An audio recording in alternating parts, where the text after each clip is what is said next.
nuevo, bienvenidos a un nuevo capítulo de El Sueño Americano, donde hablamos de real estate y mucho más. En la noche de hoy tenemos un tremendo invitado que inició sus estudios muy joven, ¿no es cierto?, particularmente en París, Francia. Posteriormente, ya un poquito mayor, ¿no es cierto?, regresó a Chile, donde estudió en la Alianza Francesa, y ya una vez en la universidad continuó sus estudios, donde obtuvo su licenciatura en filosofía. Una vez ya en el mundo laboral, comenzó, ¿no es cierto?, su trabajo en cosas de productos, ¿no es cierto?, audiovisual, incursió, perdón, en todo el mundo audiovisual, quise decir, y ahí realizó sus primeros cortometrajes y largometrajes, dirigiéndolo y produciéndolo él mismo. Posteriormente incursionó en la política, inicialmente dentro del Partido Socialista, hasta que en el año, ¿no es cierto?, 2009, inició, digamos, lo que es la carrera presidencial, postulándose como independiente, específicamente en el año 2009, teniendo un tremendo, ¿no es cierto?, logran obtener el tercer lugar con más del 20% del escrutinio. Posteriormente a eso, el año 2010, fundó el Partido Progresista conocido como PRO. Más adelante fue cofundador también del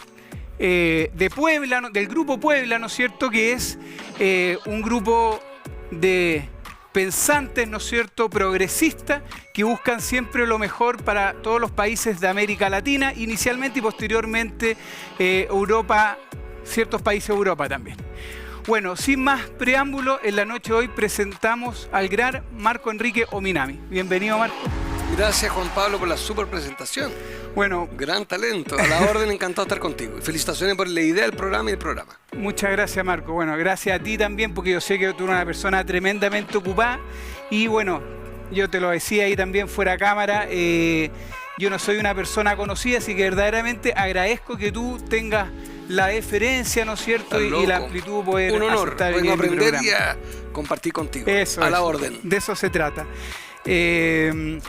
Bueno, comenzando ya, bueno, tú has recorrido, ¿no es cierto?, un largo camino en todo lo que es, un poquito lo que dice la introducción. Sí, está muy bien dicho, está muy bien descrito. Largo camino de peleas, de triunfos, sí, fracasos, derrotas y éxitos empresariales, políticos, artísticos, etc. Sí. Bueno, y a raíz de eso mismo, hoy día tenemos digamos, lo que quiero conversar principalmente, cómo ves tú todo esto que se está sucediendo en América Latina, ¿no es cierto?, con toda la migración que se ha producido de ir y volver y para buscando, digamos, diferentes países donde poder emigrar. De nuevo, gracias. Muy rápido, creo que América Latina y el Caribe somos un continente desastroso.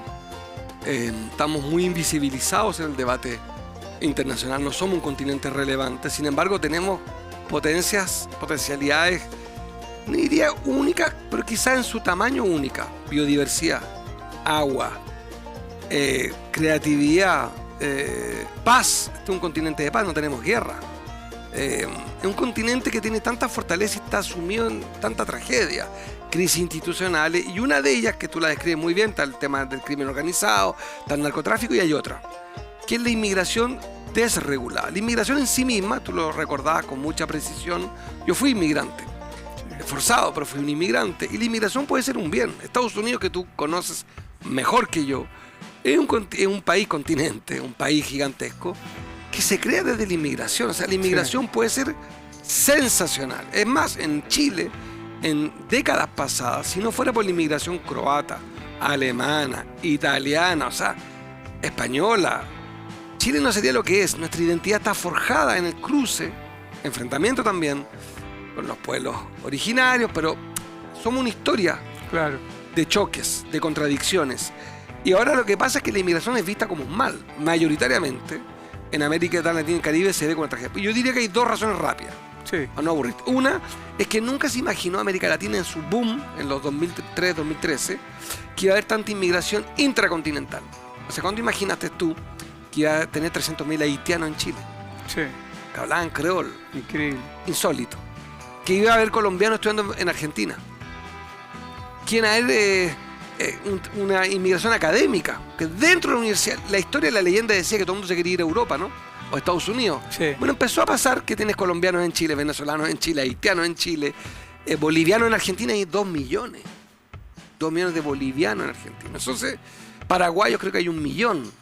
Entonces Sí. estamos en un fenómeno nuevo. Y lo segundo, que tampoco lo vimos venir, es que nuestros estados eran mucho más precarios. A pesar de los boom económicos que hubo boom por la fruta, el petróleo, el gas.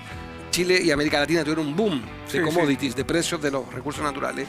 Lo que nunca imaginamos que fuéramos tan precarios. Y que de repente pasaron imágenes que son como del siglo antepasado, caravanas de seres humanos yéndose hacia Estados Unidos, ¿no es cierto? Desde Honduras, desde Panamá, en fin.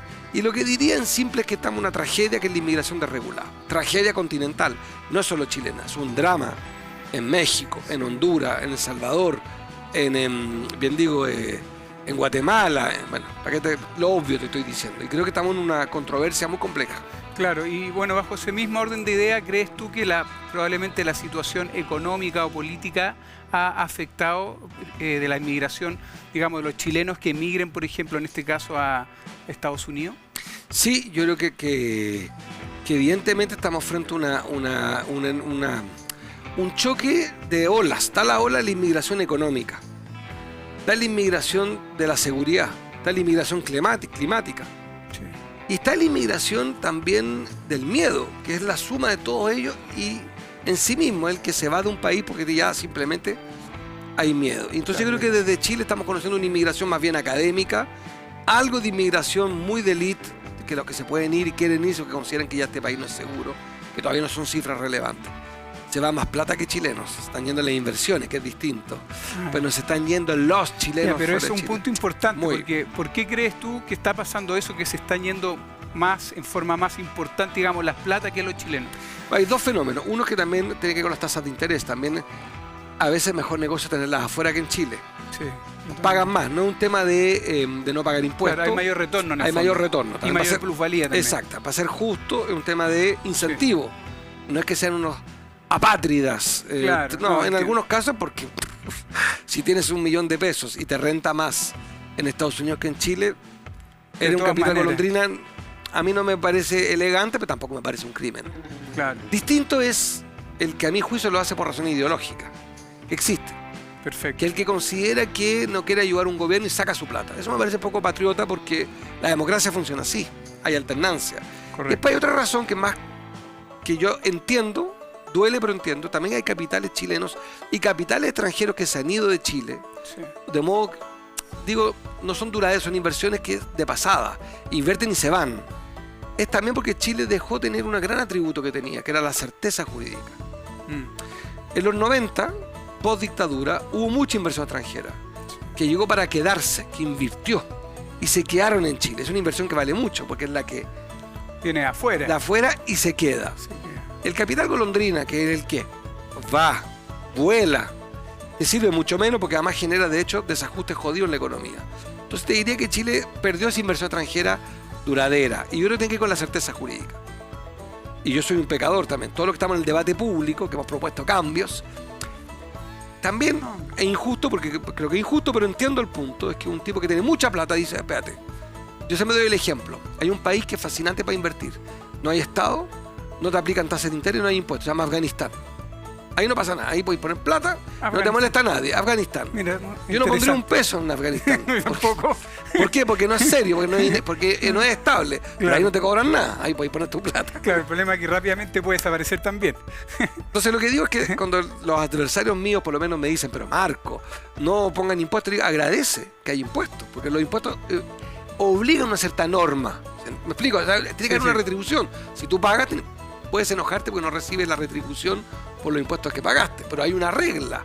También Claro. la idea de un Far West tampoco te sirve. Entonces, No, también, no sirve. Estados Unidos, ¿por qué es tan atractivo? Porque es un país grande y estable. Exactamente. No es un país que va a tener una crisis social institucional. Bueno, eso mismo quería tocar. Bueno, y bueno, tú mencionabas el tema ahí por la seguridad jurídica, pero yo creo que siempre lo más importante y la seguridad jurídica se da, ¿no es cierto?, por un poco lo que tú estás mencionando recién, que es por la estabilidad del país. Sí. Y en el fondo eso, ¿no es cierto?, a cualquier persona le es atractivo para poder invertir, porque la persona inmediatamente sabe, bueno, aquí en realidad estamos bien, estamos tranquilos, no van a haber cambio de normativa jurídica ni sorpresa, ¿no es cierto? Y además mi inversión se va o se puede valorizar en el tiempo. Ahora, así es tal cual. Yo creo que eso es objetivo y es tarea de cualquier líder público fomentar la certeza. Correcto. Ahora, lo divertido es que son los que defienden el orden los que están generando el caos. Trump que dijo voy a restablecer el orden, lo que está generando un caos. Estados Unidos está volviendo un país menos estable que antes porque hay un debate. Lo mismo está pasando con Milei en Argentina, que vino a decir yo pongo orden y todavía no llega la inversión extranjera. ¿Por qué no llega? Porque por mucho que él esté, según él, yo no estoy de acuerdo, haciendo las cosas bien, también yo soy inversionista y digo, ese país, no sé si Milei aguanta. Está el fantasma de que puede caer el gobierno, que puede devaluar. Claro, O sea, algo está haciendo unas declaraciones Milei que querían como, entre comillas... un préstamo en el FMI. Sí. Claro, pero yo creo que el problema que va a tener Milei es que el FMI podría obligarlo a devaluar. Y si tú tienes tu plata ahí metida, es una devaluación, Claro. la inversión puede valer 3 veces menos, depende de cuánto devalúe. Entonces yo diría, para no aburrir al público, pero creo que el fondo de la discusión, Sí. y por eso encontré que cuando me invitaron a este programa y acepté gustoso, muy Gracias. sofisticado este programa, porque el real estate, el mundo que tú abordas es un mundo clave. Después hablaremos de planes, pero Sí. para mí es clave. Creo que Chile es uno de los grandes espacios que te podemos crecer mucho. Es real estate, pero también es obra pública. Podemos discutirlo después. Sí, sí, de todas maneras. De todas maneras. De hecho, por ahí alguna vez yo lo comentaba, no me recuerdo si en un programa o con un cliente, que hay muchas oportunidades de mejora en términos de real estate, aprendiendo lo que hacen otros países, en este caso como Estados Unidos, por ejemplo, que incluso tú puedes tener financiamiento para extranjeros, inclusive que vienen llegando o que no, a veces no son residentes. Entonces, ahora, no es llegar y pasar plata, obviamente, porque nadie te va a pasar plata porque sí, ¿no es cierto? Pero existen formas de poder entregar créditos hipotecarios para extranjeros cuando el pie que ellos dan es mayor a lo habitual. Entonces, si a mí yo sé que me van a dar, por ejemplo, llevándolo al caso americano, cualquier extranjero, si tú tienes un 30% del valor de la propiedad, tú eres sujeto a un crédito hipotecario. ¿Por qué? Porque esa propiedad que a ti te están dando igual va con un gravamen, una hipoteca. Entonces eso justamente genera la inversión extranjera que tú comentabas. Y normalmente las inversiones de real estate son para quedarse en el tiempo, porque si tú quieres una plusvalía, un mayor retorno, la idea es comprar esa propiedad y que las tengas tranquilamente 20 o 30 años. Entonces, capaz, yo siempre he pensado, son medidas que perfectamente se podrían abordar. Se desahogó conmigo y justamente me decía eso, que él, para solventarse, él tiene 2 empleos. Su empleo principal, que es de profesor, más otro empleo que tiene, digamos, informal, Sí. que es hacer cosas de tipo chocolate, alfajores, que lo hace con su Emprendimiento señora. pequeño. Un emprendimiento. Y entre Recibe una educación a esos niños que no es la perfecta. Ellos también tienen déficit atencional, dificultades para aprender, y está falta de demostrado. tiempo a los papás y a los niños, o sea... Entonces, a mí me parece que el tema del sueldo en Chile es un súper tema. El sueldo. Y ahora yo creo que tu mundo, el del real estate, es la expresión de otro mundo. Este es el lío que tenemos. Y hay como dos dimensiones. Está el profesor con contrato, que trabaja X cantidad de horas y hace chocolate. Y está el emprendedor, que toma otro riesgo. Que tiene otro tipo de insomnio. Este tiene un insomnio que no le alcanza, este tiene un insomnio de riesgo. Legales, de metas que no cumplan, ¿no es cierto? El emprendedor. Sí, totalmente. Ahora, el problema es que esos dos mundos no se quieren. Porque este dice, yo gano menos que el emprendedor a veces. El emprendedor dice, sí, pero yo no tengo vacaciones. El profesor tiene vacaciones. Esos dos mundos son dos pueblos de un mismo país. Y tienen que encontrar cada uno de ellos su espacio. Y yo tengo una propuesta. Es que ambos mundos tengan una certeza. El del trabajador formal, el del trabajador informal. El del trabajador formal, el del empresario, el del emprendedor. Derechos. Tenemos que garantizarle a todos ellos, y esta es una discusión muy de fondo, Sí. salud, educación, vivienda, pensiones, agua, internet, pensiones. Eso pasa en las grandes capitales del mundo. Por algo, los países más desarrollados del mundo, ¿qué garantizan? A cualquiera. Educación gratuita, La salud. salud, transporte digno, estatal. En Chile no es estatal. En Washington, Nueva York, París, Madrid, Londres, el transporte ese es estatal. Subsidiado. No rentable. Sí. Ahora, para eso igual yo creo, mi opinión muy personal, Por favor, me interesa mucho. yo creo que habría que hacer modificaciones profundas en lo que es políticas públicas. Ajá. Porque todos estos países que tú nombraste, que son países del primer orden a Sí. nivel mundial, ¿cómo es la palabra? Se me fue la palabra en este minuto, pero en el fondo se le pone mucha fuerza Sí. a lo que es los trabajos técnicos, a Sí. diferencia de lo que sucede en Chile. A mí siempre Sí. me da la sensación, no sé, yo puedo estar equivocado, No, pero me da la así es. sensación de que cuando en Chile se habla de una persona que es técnica, como que automáticamente, Es peyorativo. culturalmente, claro, exactamente, puede ser peyorativo en relación al profesional. No, tú dices, no, pero él es gaffiter. ¿Y qué tiene que ser gaffiter?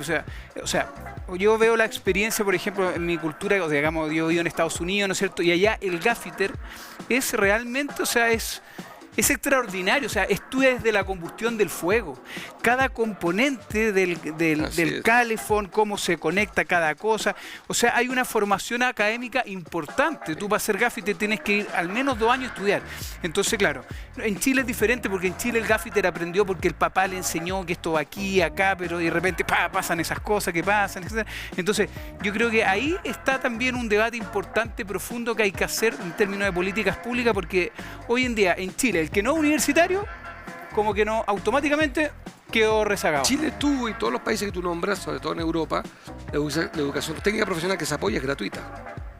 Exacto. O sea, Bueno, eso sí, ese es un punto ese es un importante punto también. el lío que tenemos acá. Claro, eso es un lío importante porque yo creo que si uno se va, está bien, estoy de acuerdo. O sea, démosle a los, no sé, a los alumnos destacados, como quien dice, a los más necesitados, hay que crear eso, hay que ver, ¿no es cierto?, pulir eso, pero en el fondo los que tienen más mérito, démosle todas las becas que quieran para universitarios, pero tal vez al resto hay que ir viendo y demos más becas para los técnicos y después los técnicos destacados, más becas para ser profesionales. Entonces, crear algo así, digo yo.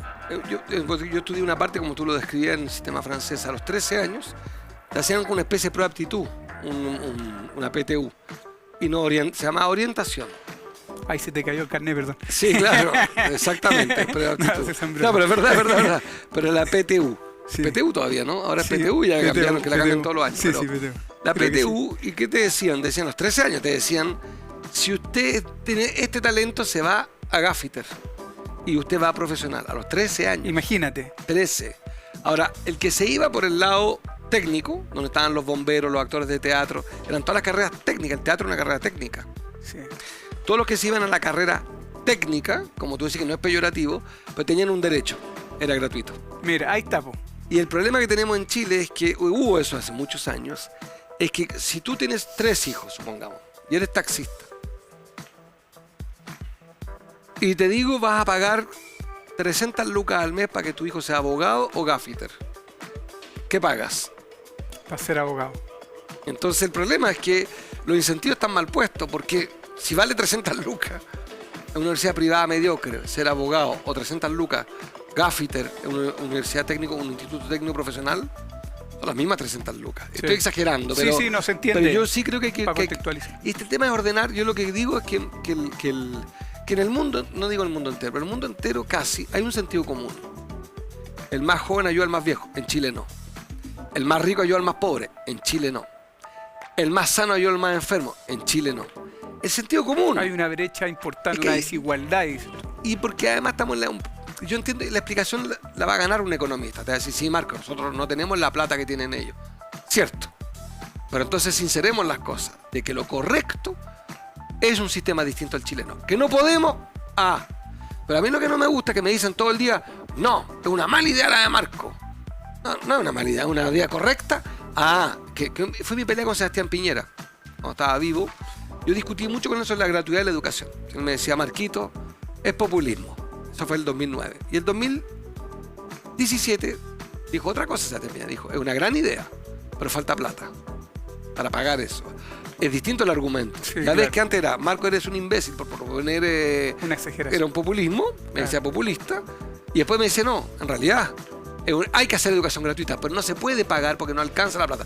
Esa es otra discusión. Pues yo te podría demostrar, no digo que se pueda pagar fácilmente, pero te podría demostrar que Chile está gastando 1.000, 2.000 millones de dólares en armas para una guerra que no ocurrió en 150 años, que podrían ayudar a la educación técnica profesional al año. 1.000, 2.000 millones de dólares al año en educación técnica o en bombas. Entonces, como tú ves, plata hay. No estamos de acuerdo en las prioridades. Pero no nos insultemos. A mí, a mí me dolió mucho. Ya estoy más viejo. Ya, tú lo describiste bien. Pero yo peleé mucho con el mundo empresarial. Ay, todo lo que dices tú, Marcos, es una mala idea. No, es una gran idea. Demuéstrame técnicamente que no lo podemos hacer. Es como el tema de la AFP. La AFP son un desastre. Que lo que propone Marco, que lo que yo propongo, es muy caro el otro sistema, discutámoslo. Pero no me digas que es populismo un sistema de reparto como el que tiene Estados Unidos, Francia, Alemania, España, el mundo entero tiene un sistema distinto a la AFP. Claro. Sí. Que no se puede financiar, discutámoslo. Sí. Pero no me digan que la AFP funciona. La AFP para pagar pensiones no funciona. Para el real estate funciona. Para la inversión funciona. Para el mercado de capitales funciona. Para la minería, para los bancos funciona. ¿Qué es importante? Pues no me digan que funciona para pagar pensiones. Ese sistema está muerto, Juan Pablo. En sus parámetros está muerto la AFP. Para las pensiones, dije. No para la otra misión que tiene, Claro. que es financiar la economía. ¿Se entiende? Sí, se entiende perfecto, claro. Igual me quedé pensando con esa frase que comentaste con respecto a el apoyo, digamos, a las Fuerzas Armadas en general. Probablemente de otro sector, Sí. ¿no es cierto?, más de derecha, te dirían, bueno, es importante La disuasión. la disuasión y todo eso que considerar. Yo tengo una diferencia sobre un gran debate. Ya. Yo creo que los países necesitan Fuerzas Armadas. A favor. A favor porque además Chile las necesita para las tragedias naturales. Yo al Ministerio de Defensa le pondría Ministerio de Defensa y Catástrofe, porque cada vez que hay una catástrofe en Chile, ¿cuál es la primera respuesta? No es la solidaridad nacional, son los militares. Tsunamis, terremotos, aluviones, ¿quiénes son los que rescatan Claro, el las ejército, Fuerzas las Fuerzas Armadas? Yo estoy a favor de Fuerzas Armadas. Donde no estoy de acuerdo es la siguiente. Si Estados Unidos le declara la guerra a Chile, ¿quién gana la guerra? Estados Unidos. Ok. Entonces no tiene sentido competir con ellos. Ok. Si Argentina le declara la guerra a Chile, ganaríamos nosotros según las cifras que se dan. Todo esto es confusísimo, pero tenemos más, se supone más poder disuasivo. Bueno, Claro, pero los otros son un ejército mucho más grande, las Fuerzas Armadas mucho más grandes. País ya, más Bolivia es un país 10 veces más chico que Sí, Chile. boliviano. Ok. Son 150 años que no hay una guerra. Y tenemos los aviones F-16, creo que ahora tenemos unos F-30, no sé cuánto, que nos cuestan una fortuna. Esos aviones nunca han tirado una bomba. Nunca. Entonces te dicen, Como entrenamiento, tal vez. claro, te dicen, sí, pues te dicen, hay que tenerlas por si acaso. No sé, fíjate, porque me da la impresión de que estamos en un mundo tan moderno que ya en América Latina y Caribe no había una guerra en décadas. No tenemos guerra entre nosotros. No hay guerra. Piénsalo bien. Hay lío con el narco, de acuerdo, es otra cosa. Eso entonces yo creo que los policías tengan drones, armas como... que los policías estén súper armados, dale. Que las policías estén militarizadas, discutámoslo. Pero nuestros ejércitos, más allá de cuidar las fronteras, de observarnos, que hay un tema con la Armada que es clave para el mar, por el tema de la pesca. Todo eso, pero de ahí a tener el mayor gasto de armamento en América Latina, PIB per cápita, Chile, Creo que es Venezuela, ¿sí o no? no. Bueno, ahora puede ser Venezuela en este minuto, Sí. pero Chile está muy arriba en el compra de Perfecto, armas. claro. Ahí yo tengo una discusión que es ética, porque tú me dirás, bueno, se necesita. Ahora déjame ser demagogo un poquitito. Sí, sí. Un niño con frío en una sala cuna, ¿es prioridad o no es prioridad? Sí. Ah. ¿No? Entonces, ahí empiezan los líos. Claro. No, Dependiendo con qué lo comparemos. Obvio. Porque si lo comparamos con un Con el arroz. abuelito que necesita un insumo en un hospital Tal, urgente. previo a ser operado, obviamente no tiene importancia en ese sentido o es irrelevante en relación a lo otro. Entonces yo digo, comparemos peras con peras. En el presupuesto de la nación hay un presupuesto para comprar armas y un presupuesto que no alcanza en cosas básicas. Yo preferiría primero resolver los temas. Y el poder disuasivo, yo propondría, por ejemplo, alianzas militares. Hay países que no tienen nada de ejército. Costa Rica. Hay países que dijeron, ¿sabes qué? ¿Para qué me voy a meter en ese lío? Europa, por ejemplo, ha tenido una vida mucho más alta, también porque disminuyó mucho su gasto militar. Y por eso firmó el contrato con la OTAN, entre otras cosas, porque la OTAN los podía defender, que son los gringos, finalmente. Los gringos decían, los franceses decían, igual tengo un hermano mayor que te va a pegar si te metís conmigo, no sé. Claro. Bueno, ahora el hermano mayor dijo, defiéndete solo. Y ahora los franceses tienen que cambiar su estrategia y meter más gasto militar. Y va a venir un debate riquísimo en Europa, en que los pueblos van a decir, pero ¿cómo? Son 100.000 millones de dólares que hay que meter. Francia debe meter 100.000 millones de dólares al año para rearmarse. Europa, 800.000 millones de dólares al año. Eso es lo que están discutiendo ahora, es meter 100.000 millones al año de presupuesto. y van a entrar en una carrera armamentística muy dura para enfrentar a la supuesta amenaza Rusia, que ya invadió a Ucrania. Y la pregunta es, ¿y Chile también se va a meter en esa carrera? Un país que apenas tiene plata para resolver 3 millones de personas que están en lista de espera, 400.000 cirugías pendientes. Yo digo, no digo que yo tenga toda la razón, discutámoslo, pero ponte de acuerdo conmigo en algo. Prioridades, en el fondo. Rediscutamos las prioridades. Ahora, Sí. los otros decir, mira, es mejor tener un ejército súper disuasivo que tener gente esperando la lista de espera para operarse. Ah, bueno, digámoslo, pero díganlo. Lo que no me pueden decir todo el día es, eres un populista. No, yo estoy diciendo simplemente que la plata existe, no es ilimitada, pero plata hay.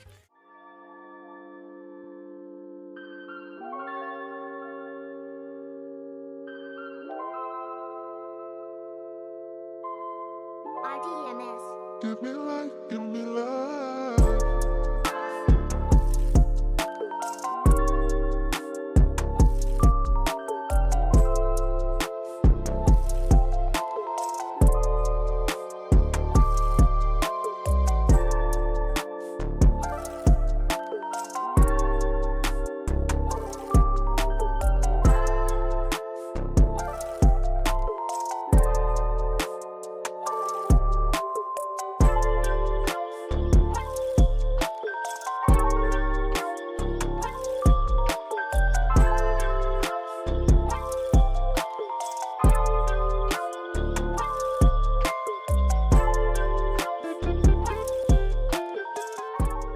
DMS. Give me life, give me love.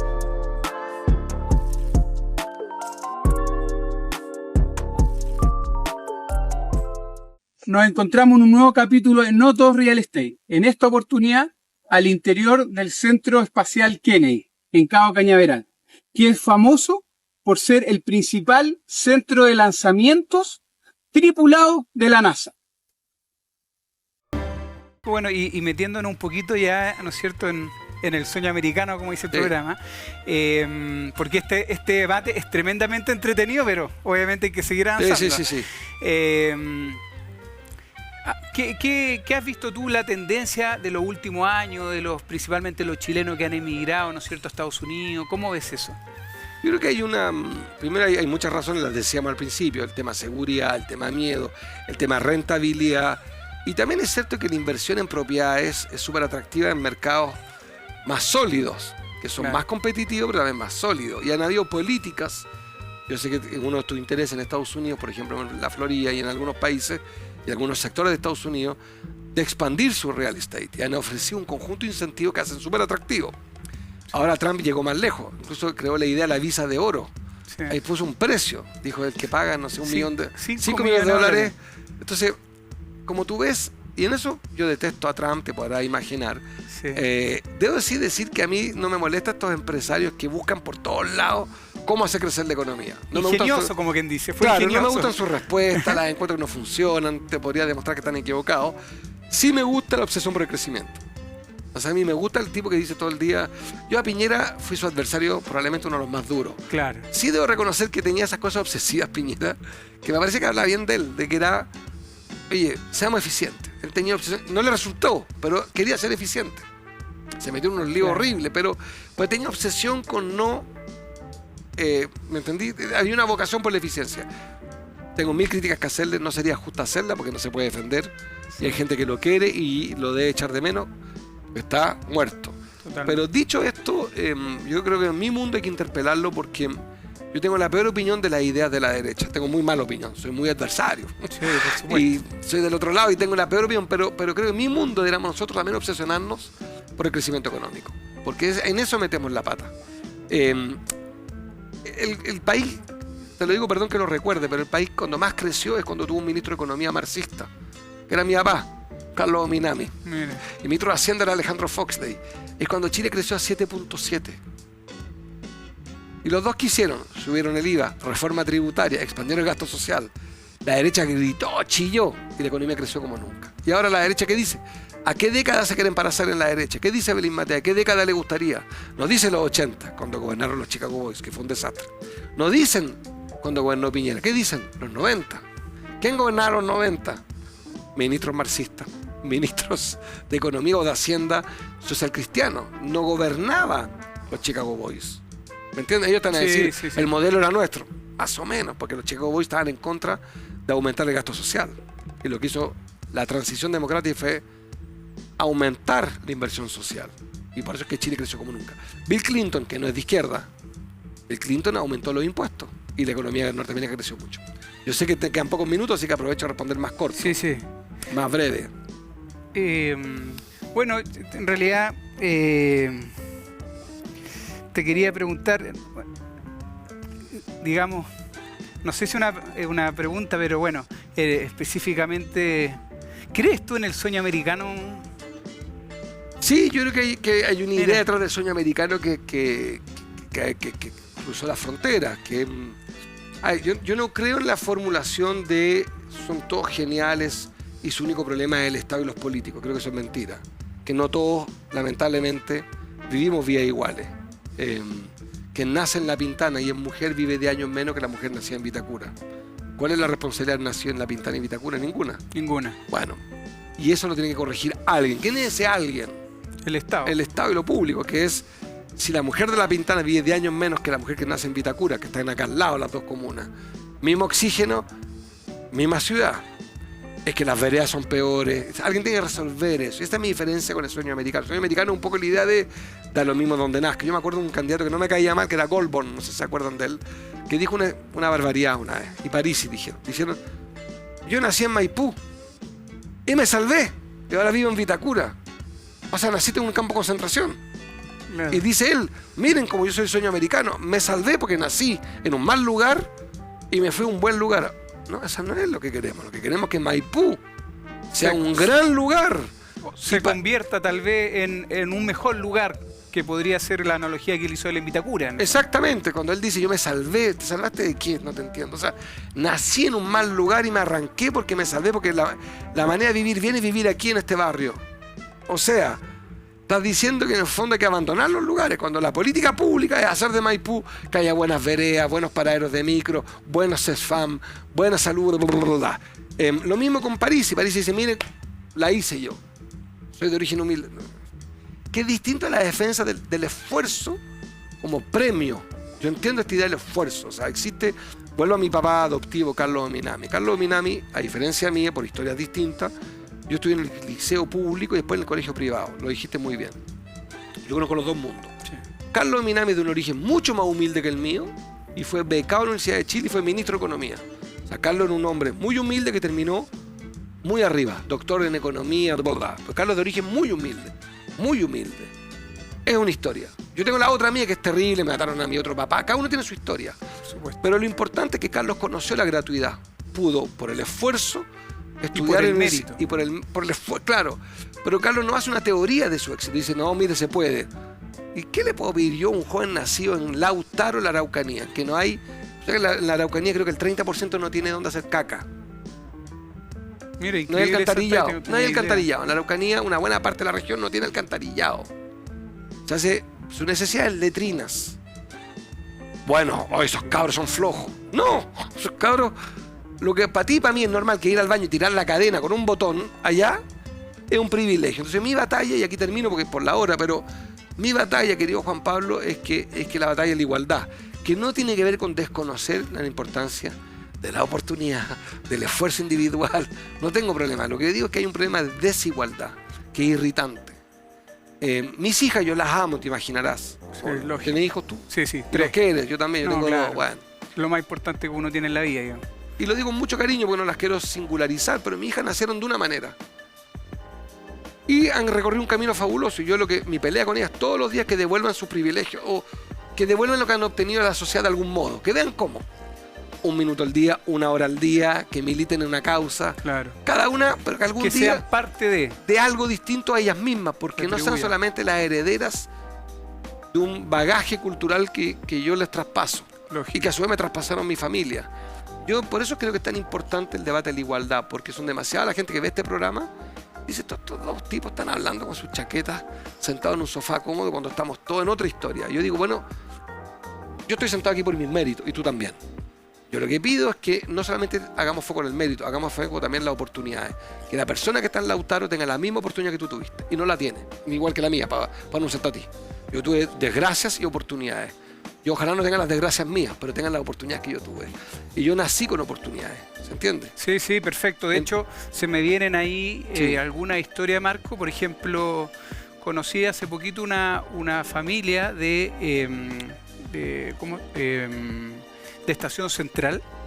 La conocí en Orlando, había emigrado, ¿ya? Y como no tenía los recursos económicos para poder emigrar, lo que hizo que inició un proceso de asilo. Entonces, claro, ahí se me vienen ideas y pienso, ¿no es cierto?, en voz alta. Y ahí viene la pregunta en el fondo, ¿qué opinas tú acerca o qué medidas debiera tomar el gobierno para este tipo de situaciones no ocurran? En el fondo, buscar, digamos, ese camino, buscarlo en Chile y no migrar, digamos. Yo a tengo que cualquier partir parte. ahora, pero creo que si Chile vuelve a crecer, vuelve a tener una institucionalidad, un sentido común, educación pública de calidad, una salud pública de calidad, un transporte público de calidad, Chile se vuelve un país muy agradable, porque es uno de los países más lindos del mundo, que no tiene guerra, que tiene un privilegio único, una cordillera enorme que nos aísla pero nos protege, tiene un mar vacío, o sea, tenemos un privilegio, este es el país probablemente más lindo del mundo y créeme que yo al igual que tú he viajado y mucho, conozco buena parte del planeta. Mira, Es de los más lindos del mundo. Entonces, Sí, es lo que le verdad. falta a Chile es que su pueblo tenga menos estrés. Y yo sí creo que se va a demorar, pues la plata no es infinita, pero se pueden hacer grandes cosas.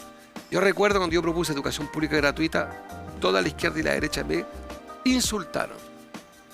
15 años después, ninguno se atreve a discutir la importancia del avance que fue la gratuidad. Nadie, ni la derecha. Nadie echa marcha atrás. Ni Kast, ni Kaiser, ni Matei, ninguno ha dicho voy a echar abajo el plan de becas. A favor. ¿Por qué? Y cuando lo propuse hace 20 años era populista, mentiroso. Bueno.